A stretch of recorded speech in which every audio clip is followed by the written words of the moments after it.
Every hour, every minute, the same story plays on your screens. Hunger, war, disease, corruption. মাত্র ৩৭ বছর বয়সেই নেতৃত্বে দেখিয়েছেন এক অসাধারণ পরিপক্কতা। ইব্রাহিম ট্রাওরে যখন ২০২২ সালে সামরিক অভ্যুত্থানের মাধ্যমে বুর্কিনা ফাসোর ক্ষমতা গ্রহণ করেন, তখন অনেকেই সন্দিহান ছিলেন এই তরুণ কি পারবেন দেশের হাল ধরতে। কিন্তু সময়ের সঙ্গে সঙ্গে তিনি নিজেকে প্রতিষ্ঠা করেছেন এমন এক নেতারূপে, যিনি পশ্চিমা সাম্রাজ্যবাদ ও নয়া উপনিবেশবাদের বিরুদ্ধে নিজের জাতিকে জাগিয়ে তুলেছেন।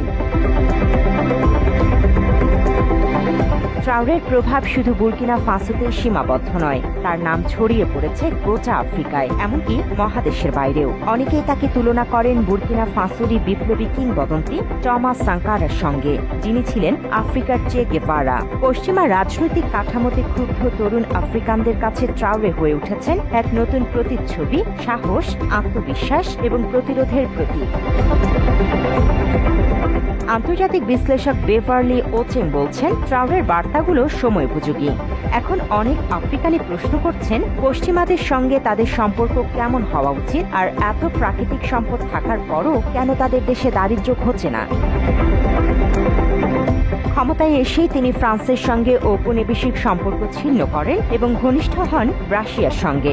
এরই ধারাবাহিকতায় একটি রুশ প্যারামিলিটারি বাহিনী বুর্কিনা ফাসোতে মোতায়েন করা হয়। পাশাপাশি সরকার নেয় বাম ঘরানার অর্থনৈতিক নীতি, প্রতিষ্ঠা করা হয় রাষ্ট্রায়ত্ত খনি সংস্থা এবং বিদেশি কোম্পানিকে ১৫% অংশীদারিত্ব ও প্রযুক্তি স্থানান্তরের বাধ্যবাধকতা দেয়া হয়।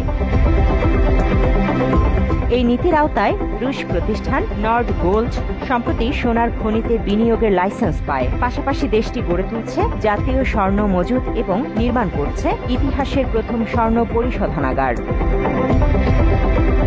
তবে এতে ক্ষুব্ধ হয়েছে পশ্চিমা কোম্পানিগুলো। অস্ট্রেলিয়ান প্রতিষ্ঠান সারামা রিসোর্সেস ২০২৪ সালের শেষ দিকে বুর্কিনা ফাসোর বিরুদ্ধে মামলা করে তাদের খনিজ অনুসন্ধান লাইসেন্স বাতিলের কারণে। ইতিমধ্যে লন্ডনের স্টক এক্সচেঞ্জে তালিকাভুক্ত দুটি স্বর্ণ খনি জাতীয়করণ করেছে ট্রাওরের সরকার। মাত্র ৩০% টাকায় জমির মালিক হয়ে নতুন বাংলাদেশের গড়ে তোলার স্বপ্ন দেখা বাংলা বসতি। সাহসী পদক্ষেপে আফ্রিকা জুড়ে ট্রাওরের জনপ্রিয়তা বেড়েছে হু করে। দক্ষিণ আফ্রিকার নিরাপত্তা বিশ্লেষক অ্যানক র্যান্ডি আইকেন্স বলেন, সম্ভবত ট্রাওরেই এখন আফ্রিকার সবচেয়ে জনপ্রিয় রাষ্ট্রপ্রধান। এই জনপ্রিয়তার পেছনে বড় ভূমিকা রাখছে সামাজিক যোগাযোগ মাধ্যম, যদিও সেখানে ট্রাওরেকে ঘিরে ছড়ানো হচ্ছে কিছু ভুয়া কন্টেন্টও। ট্রাওরের বিশ্বমঞ্চে উত্থান ঘটে মূলত ২০২৩ সালে রাশিয়া আফ্রিকা শীর্ষ সম্মেলনে। সেখানে তিনি বলেন, উপনিবেশবাদীরা দড়ি টানলে তারা যেন পুতুলের মতো না নাচেন। এই ভাষণ রুশ গণমাধ্যমে ব্যাপক প্রচার পায় এবং তার সর্ব আফ্রিকানবাদী ভাবমূর্তি গড়ে ওঠে। তিনি যুদ্ধের পোশাকে কোমরে পিস্তল ঝুলিয়ে যখন ঘানার একটি আন্তর্জাতিক অনুষ্ঠানে হাজির হন, তখন উপস্থিত ২১ রাষ্ট্রপ্রধানের মাঝে আলো কেড়ে নেন তিনি। অনেকের মতে ট্রাওরে এমন এক নেতৃত্বের প্রতীক যারা ক্ষমতার আসনে বসে নিজের জাতিকে নিজের ভাষায় কথা বলাতে পারেন।